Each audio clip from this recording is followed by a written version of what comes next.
What is up, everybody? National Master Sean Lei here with another chess video, probably the best one I've ever made in my entire life, and one that I hope you find very influential, and I hope you guys learn a lot from this chess video today. Today I'll be telling you my top 10 things that I wish I knew before playing chess. Now, I know chess is a hard game. It most definitely is. It's hard for you. It's hard for me. It's hard for Magnus Carlsen. You have people training for their entire lives and never getting past the 1,000 rating mark. What differentiates a player like this with the best of the best? Is it just talent? Or just some people born to be the best chess players? Yeah, sure. Talent goes a long way, especially at the highest level. But I believe personally, and I think I am proof of that, I think anybody can become a master level player if they put in the hard work, if they put in the effort to do so. I myself became a master level player from unrated in less than 3 years. And I think you guys can too, with, as I said, the hard work. That being said, here are my top 10 things that I wish I knew before I'm playing chess. I personally believe number 8 and 10 are the most important ones, so I hope you guys stick around until then. So number 1, ABCs of chess. Let's start with the basics. Let's get it out of the way. If you cannot become a good chess player without knowing the ABCs of chess, it's just that simple. Let's see what they are. Number 1 is, well, attack the center. Number 2 is bring out the pieces. And C, let's castle the king. When I first started playing, I was playing terrible moves like 1a4, rook a3, 1h4, then 2 rook h3. And when I was playing people who were only a few rating higher than me, they were like, what are you doing? That's terrible. And I realized too, it's probably better to stick with the ABCs. So number two, an important one is that you should practice with a goal in mind. Don't just play 1,000 chess games just for the fun of it. Don't just play 10,000 chess games just to play 10,000 chess games. Have focus. Play 1,000 chess games as black in the Sicilian defense against the computer. Play 10,000 chess games as white with a Colley system against a high-leveled friend. As Bruce Lee once said, a very famous quote, I'm sure you guys have heard of it before, I fear not the man who has practiced 10,000 kicks once, but I fear the man who has practiced one kick 10,000 times. Once you've finally perfected, made sure you understand a technique perfectly, that's when you move on to the next. It's no point just doing everything but being good at nothing. Here in Canada, here in Toronto especially, I'm very well known for one thing, and that's my black defense with the Philidor. A lot of people do many things just to try to get out of it, because they know, even though it's not a good opening in my hands, it's scary, because I've played thousands of games in it, while my opponents probably haven't even played once. So number 3, something very important, is that you always need to analyze your games, whether you win or lose. Practice does not make perfect if you practice the same mistakes over and over and over again. When you lose, boot up the computer. Call your master level friend. Ask them, hey, what did I do wrong this game? And most importantly, make sure you don't repeat it. If you repeat the same mistakes, right, well, you're never going to get anywhere, right? And that's not good. You don't want that, right? You don't want to be stuck in the same rut forever. Luckily, chess.com and Lead Chess, all the major chess websites have this analysis tool online that you can just use immediately after a game, so you don't do the same mistakes over and over and over again. Number 4, something I find very prominent, especially with younger players and people with lower ratings, is that they care way too much about rating. And I repeat, rating does not matter, especially at the low levels. When I first started playing chess, I didn't care if my opponent had twice my rating. That just meant I had more rating to gain when I won. And I bet you, if Magnus Carlsen suddenly lost all his rating and decided to quit chess and just lose all his rating, I'm sure you guys won't be able to win. I won't be able to win. Dare say, not many people would. I cannot stress this enough, how rating definitely does not matter. So number 5 is a fun tip for you guys, just a fun one in between these serious ones, is that the 4-move checkmate doesn't make you God, especially if you're just, doing the 4-move checkmate at your school local tournaments and you're just destroying everybody with it. That's something I learned a little bit too late. When I was playing the 4-move checkmate, when I first started playing, I thought I was the top player in the world, I figured I broke chess. I've been beating everybody left and right. Nobody could defend against my 4-move checkmate. It was only when I started playing facing real players in real tournaments, when I realized I was nothing but a big fish in a very, very small puddle. And when I was with the real fish, I was but a small minnow in an ocean of sharks. Though that chess does not come in easy wins, but as you get better, you will lose a lot more. But it is from these losses that you regain the most insight and learn the most from. So this comes with the sixth tip, and that's don't think you know it all. When you begin to think you're the best player in the world, when there's nothing more to learn, that's when you stop improving. When you think you're the reason, when you ever think the reason you lost was because some outside external factor, whether the kid across the table was talking too loud during the game, or your opponent was coughing too much, or you were having just a bad day, and you don't place yourself self at blame, well, that's when you stop improving. When I was 4-move checkmating people, for example, and I thought I was the best in the world, I never learned a single thing, even though I won 1,000 games. From my first loss, I learned a lot more than from any of these wins. And that's very important for you guys to understand.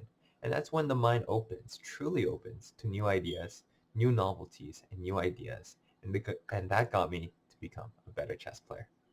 So number 7 is that have a rival when you're progressing in chess, and make sure that person isn't always stagnant. And if he ever or she ever gets stagnant, switch that rival. Get a new person to look up to. Get a new person you want to defeat. When I first started, I had no one to aspire to become in my local school. But when I started playing in the local real tournaments, well, these were people I could compare myself to. I could see I was vastly outmatched. These people were destroying me left and right. Couldn't survive 10 moves. But when I started playing these people and practicing over and over and over again, I could learn from my mistakes. I could see where I went wrong. And after a few, maybe a few 10, 20 mistakes, 20 times I lost, eventually I always came out on top. It's probably because my opponent stagnated and I just got better. I was able to practice. I was able to try new things. And when that happened, well, that's when I became better. One of my most memorable rivals back in the day was this guy who was not just half my age, but he was also double my rating. And sure, it was shameful every time I lost. I mean, I was probably twice his height as well, right? I played him over and over again in this local tournament. He was like 1,600, I was probably 800 over many weeks. And it took me many games. But eventually, I did win my first game. And I was so happy. There's no better feeling than beating somebody you've always lost to over and over and over again, and knowing it wasn't just a fluke, but it was because you improved. And when you can see progression by beating people you thought you could never beat before, well, that'll keep you playing chess, because that's what makes chess fun. So number 8, and one of the most important things I learned, is that though grandmasters have their own repertoire, and openings are always changing, and there's always a new best opening, whether it's like the Berlin defense in 2000, or I don't know, the London system that a lot of people play nowadays. I realized that just because the grandmasters were playing it doesn't mean I should be playing it myself. I realized from all the games I've played, my best games didn't come from London systems, didn't come from Rai Lopez's, didn't come from Joko Pianos. But my best games came from the openings that I just had fun playing, and it's openings that I knew better than my opponents. When I was 1,600, the first master I ever beat, someone who was 700 rating higher than me at that point, 2,300, was with the Budapest Gambit. And that was the opening that I barely learned. But it was just a fun opening that I thought, wow, that was cool. And I beat my opponent because even though he's 2,300 rated, he probably never played against the Budapest, and he didn't know the opening ideas that I, as a 1,700, knew better than him. Sure, place me in the London system against him, I'll lose. But in my openings, you're in my territory. And in my territory, I'll always be better. I remember the round after that, my next opponent was also a national master at 2,200. I drew him with a Kali system.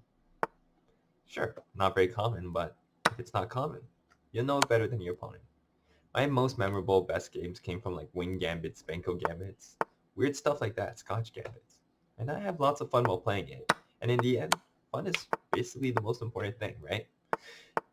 Until you become a very strong player, don't care about what's the meta opening, what's the best opening. Play what is viable. Well, it can't be losing, but play what is viable and play what you think is best. And I assure you, you'll have a lot more wins and have a lot more fun this way.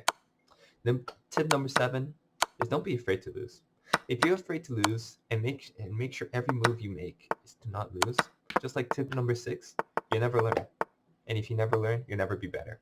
You'll always be scared to try to win, and you'll never be able to beat people much higher rated than you. Last tip, tip number 10.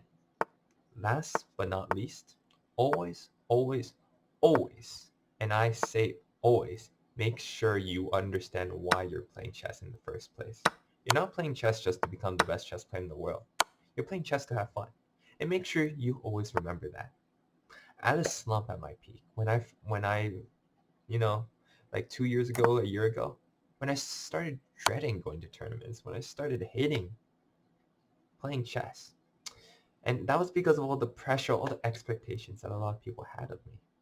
A 2200 player should never be losing against a 1900, should never be losing against an 1800, should never be losing against a 1700. And I had so much doubt every time I played. And because of this doubt, I hated going to tournaments. I became quite depressed playing. And I realized I was no longer playing chess for the reason I started. I didn't play chess to become a master, no. That goal only came later when I realized I was close, and why not? My goal was just to have fun, playing with people who enjoyed playing chess, right? And it was at that point that I realized I needed to take a break playing chess. And that's when I realized the true love that I had was not just playing, but making sure other people had fun while playing. And so since then, I've been teaching other people how to play chess. I've been hosting tournaments. I've been arbitrating big tournaments here in Canada. And those are some of the best experiences that I've ever had playing chess. I still love chess, but maybe playing chess, I should take a break for now. And that's one of the reasons why I started this YouTube channel in the first place, right? Sure, it'll be nice to get 1,000,000 views, maybe 1,000,000 subscribers one day. Who knows? It might be possible. Very unlikely, but it's possible. But the reason why I started this channel was to help people like you who's watching right now just become a better chess player and just spread the love of the game that I love so much as well. I like to help those who need helping. And if you guys have any questions, make sure to comment in the comment section below. Make sure you ask me anything you need. Press the like button if you're liking this video so far. And as you know, if you guys know, I make sure to reply and heart every comment that is said. I just love this game, and I hope you guys love this game too. I mean, you guys are watching this video, so probably. Again, if you guys have any questions, just comment in this comment section below, and I hope you guys all stay safe. I hope you guys enjoyed this video. This is National Master signing off, and I hope to see you all again very, very, very, very soon.